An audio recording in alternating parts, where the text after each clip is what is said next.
Ever since Charlie Kirk's assassination, my social media feeds have exploded with questions and conspiracy theories about his death. In one sense, I think this actually should surprise us. Like, Charlie Kirk's death was recorded from every angle. There were hundreds of eyewitnesses. The gruesome images ricocheted across the internet. Many of us saw them whether you wanted to or not.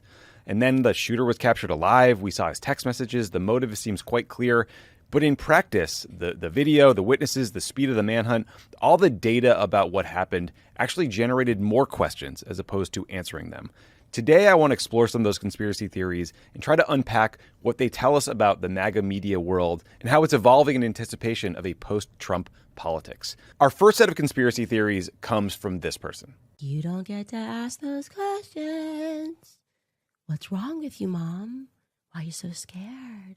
I've seen that clip so many times, and it still makes me uncomfortable. That is right-wing podcaster and seemingly unwell person, Candace Owens. Candace used to work at the Daily Wire, but left or was pushed out because she kept saying anti-Semitic stuff.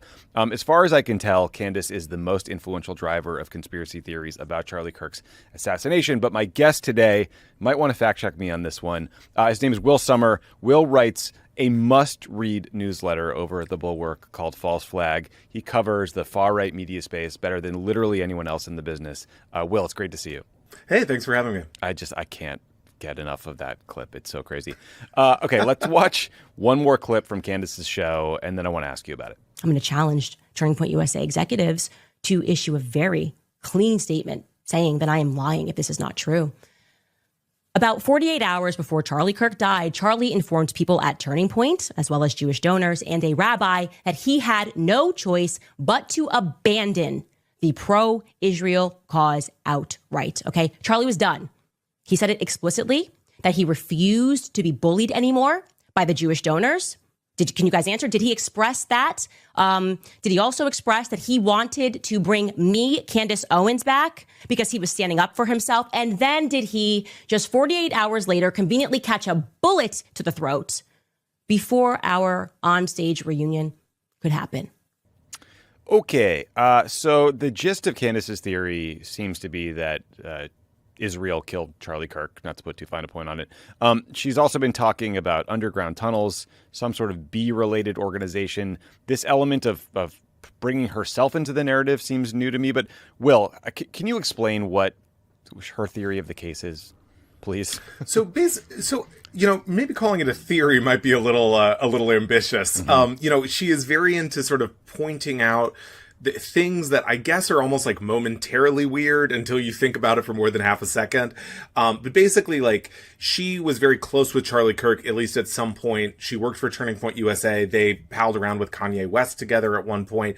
And then sort of within 24 hours of his death, she released this video about, very emotional, understandably, about what great friends they were. She put out this kind of compilation of Candace and Charlie moments. And I think even people who weren't Republicans were like, wow, they were really close, the work wife, blah, blah, blah. And so from there, though, she sort of comes out and says, but wait, I'm now on this mission to avenge my friend's death, to understand the real story. And so I bring this up because she has kind of this claim to the story, this narrative. Yeah. And essentially in broad strokes, it's that Charlie Kirk was about to turn on Israel to become this very Israel critical guy. And that there's kind of this implication that's why he was murdered. And more recently, we saw this week, she's saying, Turning Point USA is hiding something.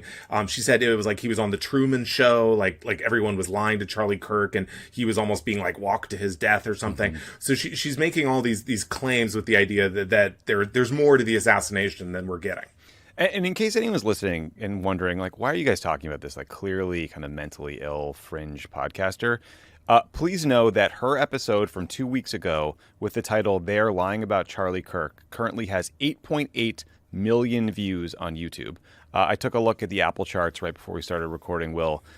She is at number 5 on the charts. She's right after Joe Rogan. And these rumors about Israel being behind the death of Charlie Kirk spread so rapidly that Israeli Prime Minister Bibi Netanyahu was first asked about them in an interview, and then I believe recorded a standalone video that he felt compelled to release because this thing was just spreading like wildfire. So this has been a big deal. And, it's interesting. Well, like, she definitely has this personal connection to Charlie, and she's like talking about it like it's her, sort of a mission to figure out this the real story here. But, look, I haven't listened to as much Candace as you have. But when I listen to her, when I listen to Tucker, I noticed a distinct kind of pattern, which is like there's a nebulous they out there that is controlling things, and they are lying to you, but I am telling you the truth. And there's some, like, they often talk about like the Matrix as the metaphor, and it's like either you don't plug into it or you red pill it, unplug from it. And for Candace, like the Matrix is often the Jews or Israel, but there's also the deep state. But then like she weaves in some other elements that I kind of can't follow. Like, what the hell are the Frankists? How does that fit in?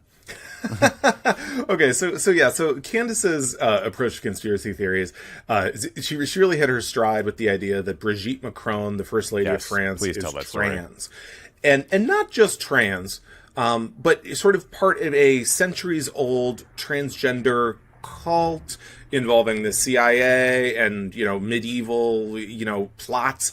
And now this group is called the Frankists in her telling. And this is like, she goes back to like these really like ancient, anti-Semitic texts or stories. And she says, well, maybe basically in her telling, the Frankists are like evil Jews, or, they're like quasi-Jews who infiltrate societies across medieval Europe and eventually now America to undermine us in some way. And so, this time, I mean, and if it doesn't seem to hold together logically in the way I'm telling it, that it doesn't really hold together even in the way she's saying it.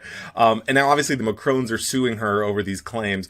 But I mean, this is the kind of, she has this belief in sort of like this ancient conspiracy theory out to destroy the West. And just on this, the Macron family thing, as you mentioned, the president and first lady of France are suing Candace Owens. Candace has been suggesting, or not suggesting, she did like an 8-part podcast series that Brigitte Macron is a man. I think she claims that Brigitte's brother actually transitioned and became Brigitte when he was like 30. But in reality, isn't the brother like still alive and living in northern France and has been photographed with the family like at the inauguration for Emmanuel Macron? Like, isn't it just insane? Yeah, or maybe it's an impersonator. I mean, she would hold. I mean, this is what's crazy is what's unique about Candace is she's willing to, in a way that I think a lot of other right-wing figures after the Dominion case, the Sandy Hook case, a lot of them are much more they only say vaguely the cabal is doing it, but she will say this guy is doing it. This random person I picked out. In this case, yes, Brigitte Macron's brother is still a guy who's walking around, who's getting videotaped at public events with Brigitte Macron still in the frame, so it's not like she's doing like a disguise, right? And yet, I mean, she's still out there pushing these ideas, and I think on one hand it exposes her to a lot of legal liability, but it also, I think, makes her content a lot more compelling for people to consume. A friend of mine asked me today, okay, so this lawsuit looks bad for Candace. I've read what you've written about it and other experts and kind of like defamation lawsuits, but a friend of mine said, well, remember when Alex Jones had this huge defamation case against him from the Sandy Hook families? Jones lost, but I only kind of feel like I see him more often now. Like, can you explain that? Why do we see Jones so often? Are we sort of waiting for the legal process to fully work through, or what's happening there? Yeah, I mean, that bankruptcy trial, it's just this week, Alex Jones got another negative ruling that sort of suggests the liquidation can proceed. Okay. But it's still kind of, stumbling along. And ultimately, yeah, maybe he'll lose InfoWars. They'll repossess the cameras or what have you. But he can just, I mean, we know he can just launch up something else. I mean, he can buy a webcam and get started again. In Candace's case, she has a unique advantage here, which is that her husband's family is fabulously wealthy. Her father-in-law is in the House of Lords. He's a like $500 million, maybe more, metal trader named Mr. Copper. And so there's a huge amount of money here to pay defense lawyers. And so I think perhaps that is giving her a little more leeway. I love that she's always talking about this like rich and powerful network behind all her opponents, and then she's married to a guy stat as Mr. Copper. That feels like she's part of her own theory. Okay, very helpful. Thank you. So the second kind of bucket of content I've been seeing a lot about Charlie Kirk's assassination, and by the way, this is like my entire Twitter For You page is this stuff. I would define this bucket as like basically YouTube gun guy. For example, a friend sent me a link from an account called Range Day Bro that claimed to reveal, quote, new video evidence about Kirk's assassination that changes everything. And that video had 6.4 million views. Then later that same day, that same friend sent me another video from an account called Valhalla VFT that claimed to debunk everything that Range Day Bro had said, and that video had 1.3 million views. Here's a quick excerpt from the Range Day Bro video. Ladies and gentlemen, I now have acquired proof that the FBI's official story is false, whether knowingly or unknowingly. We're going to have an entire monologue and talk about a lot of these things after I show you this, but if you take nothing else away from this video, you need to see this. And in that video, you can see the same, what appears to be the bullet coming down, and it does line up with the actual gunshot itself. So, Will, we kept that one really short because it gets graphic quickly. Ultimately, like this bucket of content is kind of like the least surprising to me. It's kind of like modern day Zapruder video. But what is, I think, notable is that the proliferation of cell phone cameras and HD video has not made things better. Like, it seemingly has made things worse. And I'm wondering why you think that might be. Yeah, it's a great point. I mean, I think once we all saw the videos come out within an hour of the assassination, I mean, really everyone, I think, in the world who wanted to see it, and many people who didn't want to see it, had seen the footage. And it's pretty clear. But, I think we live in, there's a sort of irony. I mean, Charlie Kirk was himself not a big conspiracy theorist, but he obviously palled around with a lot of them, like Candace Owens.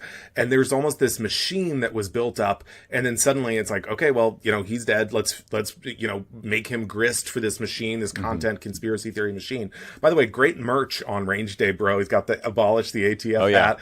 Looking good. But I mean, there's like there's just, everyone has their own kind of cottage conspiracy theory. Did we see like a lot of YouTubers wearing those like lapel mics. People are claiming that blew up somehow. Right. Okay. It seems pretty straightforward, obviously, I think, what happened here, as you said, because of the video.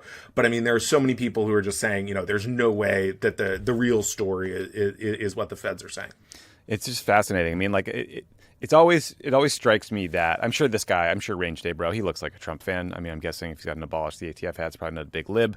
But these guys, like, they like, Donald Trump's brand is he's like the all-powerful strongman, like, only I can fix it.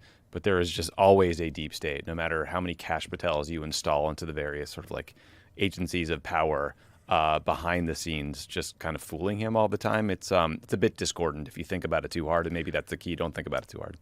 Yeah, I saw some prominent people on the right today. I can't remember who it was, but they were saying, this is clear. This was a Fed hit, all this stuff. And it's like, all right, well, who runs the federal government, right? I mean, who runs the ATF or who runs DOJ?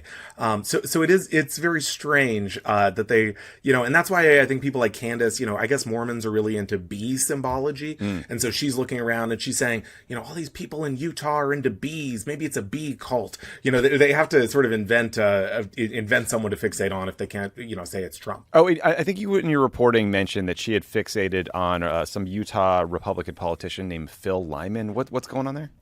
Yeah, so Phil Lyman is a guy who ran for governor last year unsuccessfully. He's a Republican. He was a state representative. And he was at the scene of the shooting. And he's been kind of on his own sort of sleuth journey since then, posting a lot on social media about it. And initially, it seems like she was allies with him, and then she was kind of looking for someone to implicate. And she said, well, maybe Phil Lyman, he sure seems interested in this. Maybe he was involved. But the part I think is interesting here is, there's supposedly a property that the suspect was seen near. Now, again, this guy's name is Phil Lyman. And they're saying that the house, this property was owned by someone whose first name is Lyman. And so she's saying, well, are they related? But, as Phil Lyman points out, sort of historically, yes, if you share a last name, if someone else was named Vitor, maybe they're your relative. But Tommy, it does not mean, first names do not signify relationships. Oh, so he said, well, maybe she's related to Owen Wilson. It's just amazing. You can't make this shit up. This video is brought to you by Simply Safe Home Security. Simply Safe is the new way to keep your home safe. Typical security systems only react once someone is inside your home. Real security stops a crime before it even starts. With Simply Safe, the moment someone steps onto your property, AI-powered cameras detect threats while they're still outside your home and alert real security agents right away. To get 50% off your new system, go to simplysafe.com/crooked. That's simplysafe.com/crooked for 50% off. There's no safe like Simply Safe. Okay, the final kind of bucket of conspiracy theories come from a guy named Nick Fuentes. And I think what he is doing really speaks to this larger battle that's happening for the future of MAGA. But first, Will, for the viewers who have not heard of Nick Fuentes, can you just kind of briefly describe him for us? Yeah, so I mean, I think in this context, Nick Fuentes is almost like, Charlie Kirk's Wario, his kind of mirror image. He was a young man. He marched in Charlottesville as as part of the racist demonstration. He he's like a young activist. He was pro-Trump, and now he's decided Trump isn't extreme enough. So he's basically like a very successful white nationalist podcaster. Yeah, and as you were saying, like he had this group that started following him called the Groypers. I think this happened in like 2019. And they were long-term antagonists of Charlie Kirk. Like the Groypers used to chase Charlie Kirk around events and yell at him, I think in part because Charlie Kirk was viewed as too pro-Israel. But what I've noticed, Will, in the last few months is I've seen an explosion of Nick Fuentes content. Part of it is I think people clip his show, and I don't know if he pays them to do this or they're just fans, but they clip his show and they spread it on Twitter. And obviously, once you view it once, you get fed it constantly. But part of it seems like the Fuentes was sort of seen as out of bounds for a while, but now he's being welcomed onto shows that might have shunned him, like Russell Brand's show. Patrick Bet David is a big right-wing show. And I think he was on with Glenn Greenwald the other day. And I think Fuentes, like in the content space, in the MAGA content space, I would say he's known for going further than anyone else, like saying the most outrageous, racist, anti-Semitic thing. And in this case, in this context, it means attacking Erica Kirk, Charlie Kirk's widow. So I'm just going to summarize what he said to save time. Fuentes has been arguing like it was inappropriate for Erica to step into the leadership at TPUSA. He mocked her for hosting Charlie Kirk's show. The TPUSA has been, I guess, sending fundraising messages in Erica Kirk's name. Fuentes kind of has rejected Nick Fuentes notably rejected the claim that Kirk was killed by Israel, which is interesting because you normally sort of a blatant anti-Semite might latch onto that kind of thing. But he has argued that Charlie Kirk and Erica Kirk may have had an arranged marriage that was set up by some powerful force. So there's that they again. He says Erica taking over is suspicious, that a real trad wife would be mourning and not moving to run this organization. And basically he's angry that he feels like Erica Kirk is being foisted onto the MAGA movement. And he's not so subtly suggesting that there may have been a conspiracy to kill Charlie Kirk and put her in control by this, again, anonymous they. So it sounds crazy when you say it out loud. But, Will, I'm curious what you make of this because, Fuentes is quite literally a misogynist. So I think we should probably not be surprised that he's attacking a woman now leading an organization like TPUSA. But it does seem like he is jockeying hard to be the kind of leading voice of the MAGA movement. And I'm wondering if this is part of it and if it's successful. Yeah, I mean, this is this fight we're seeing from a lot of people over kind of the fight over like the Charlie Kirk legacy. Now, on one hand, the Turning Point USA right now is positioning that the Charlie Kirk legacy is Erica Kirk and this kind of, trad, home life, have a bunch of kids kind of thing. Whereas Nick Fuentes, as you said, hates women, self-described incel. I believe he said something along the lines of like dating women is gay or, losing virginity to a woman is gay. And so that's where he's coming from. I mean, he clearly wants to take the MAGA movement in a much more racist, anti-Israel direction. And that's why even as people like Candace Owens have tried to valorize Charlie Kirk and, made him out to be this, kind of secret anti-Israel guy, that he's saying, well, this letter emerged where Charlie Kirk is basically urging Benjamin Netanyahu to like step up his propaganda campaigns in America. And so you can see, I mean, you're right that I think it's very concerning that, like Candace Owens, Nick Fuentes is like really on a social media tear. I mean, it used to be a few years ago, there's like TPUSA woman stood for a picture with Charlie Kirk, got a picture with Nick Fuentes and was like absolutely banished. Right. She later went on to have a child with Elon Musk. But then now, I mean, he's going on relatively mainstream shows. People are kind of welcoming his ideas into the discourse and, it's really concerning. Yeah, it is. I mean, I think Nick Fuentes is dangerous because he is a quite compelling speaker. He can be quite funny. He's also more willing to call bullshit on Trump and the MAGA movement than most others, especially around Jeffrey Epstein. He basically is like, Trump's lying about Epstein. MAGA's dead. And I do think like being viewed as a truth teller in that sort of like bucket of issues probably gives him credibility to some parts of his audience when he says more openly racist and anti-Semitic stuff. Like, if you watch his clips, he says the N-word all the time. He's openly talking about the Jewish question. He questions the Holocaust. He was the guy who was at dinner with Trump and Kanye West. Remember that? A conspiracy from a bygone era. As you mentioned, he was at the Unite the Right rally in Charlottesville. And I did notice, like, Tucker Carlson and Candace Owens kind of picked a fight with Nick Fuentes a few months ago. And I feel like most people feel like it went very badly for Tucker, right? Yeah, I mean, Tucker was claiming that, maybe Nick Fuentes is a CIA plant. And then Nick Fuentes said, well, your dad worked for the CIA, and he kind of caught Tucker lying about that history. So, I mean, and this is a world where people might say, well, I don't think either of these guys work for the CIA, but this is a world where sort of being accused of being a Fed is like a very real and very damaging accusation. I mean, look, I think TPUSA is an interesting and kind of singular organization because it's this hybrid of communications and messaging and also organizing. So the organization still exists. I think Erica Kirk and the people around her probably can ably run, the kind of nuts and bolts of it, to do the organizing and campus stuff. But like Charlie Kirk was the singular voice of this organization. Clearly there's a void without him there. Do you think it's this sense I'm getting that people are kind of jockeying to like step into that mantle is real, or is that overthinking it? I'm trying to like understand why this Fuentes stuff is just everywhere at the moment. Yeah, I mean, there really is that hole right now for I mean, it doesn't seem like Erica Kirk really wants to be kind of this ubiquitous media personality in the way that her husband was. And so, we've seen people like Brylan Hollyhand, who was kind of this young man who emerged out of nowhere and was like, I'm doing a tour with TPUSA. And then they had to say, well, yes, you are going to our chapters, and you have kind of it's like I'm doing a tour with McDonald's. And right, then, like, because you called them. McDonald's. Yes, I mean, there was like a little more connection, but not really. And so there's he also posted a picture of himself on a private jet. Yep. Classic mistake. Incredible. And so you're seeing that, like, Candace Owens, Nick Fuentes, all these people are kind of, they're seeing that the idea of kind of like young, cool-ish, MAGA, kind of further right than MAGA person is open. And so they're trying to get a slice of that. That's wild. The Brylan Hollyhand story is just incredible. This random 19-year-old kid just like could not have popped up faster after Charlie Kirk's death to try to like take his place, and it was very uncomfortable. Last question for you. I listen to a lot of this, as much content in the sort of right-wing world as I can. When I listen to someone like a Fuentes or Candace Owens or Tucker Carlson or InfoWars stuff or Sean Ryan, one thing I notice, there's just a huge distrust of government and organizations and basically like any information.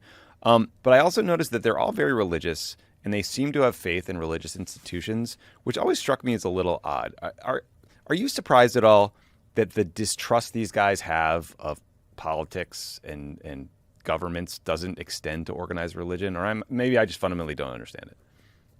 No, I think it's a great point. I mean, just to pick the Nick Fuentes and the Groypers, I mean, many of them are Catholic converts who are very like devoutly Catholic. They want the Latin Mass to come back, all this stuff. And I mean, obviously the Catholic Church had its own gigantic pedophile scandal. And so it's a very strange thing. I mean, so much of the Charlie Kirk thing and its aftermath too is religion, as you point out. I mean, Candace Owens claimed he was about to become Catholic, and that obviously provoked a very angry pushback from his people who are all evangelicals. And so I think we can really miss the aspect of religion and how much that's playing into all of this and this feuding. I mean, after the Mormon church shooting, there's been a whole like debate on the right about, are Mormons really Christian, which, I would not think is the right moment to have that. Yikes. But I mean, there's sort of this, like, coming from a secular point of view, I think I can miss that. And then there's so much of that as the motivation. Yeah, I was struck when I was watching Charlie Kirk's funeral about how much of the conversation, like there's the nakedly political stuff, like the Trump stuff, but a lot of it was like, find faith, like give yourself over to Christ, have a family, have children, right? There's a lot of kind of like almost like lifestyle adjacent conversation happening at these TPUSA events that's about bettering yourself, empowering yourself, like get rich with crypto, fall in love, right? And I do think sometimes Democrats miss that piece of the messaging and how powerful it can be to people that feel like isolated or disaffected or kind of lost in life. Like if TPUSA isn't just telling you who to vote for, it's like kind of they're arguing that they're telling you how to live a better life, and like that is powerful. And they have a whole like Maha podcast called Culture Apothecary where they say, are sunglasses bad for you? Absolutely, what have you. I love that stuff. Is sunblock really the thing giving you cancer? Let's find out. Will, thank you so much for joining the show. Everyone, seriously, if you find this stuff interesting, subscribe to False Flag. Go to thebulwark.com. You can find it there. It is a, twice weekly newsletter that is can't miss for me. So thank you for joining. And everyone, check out the False Flag.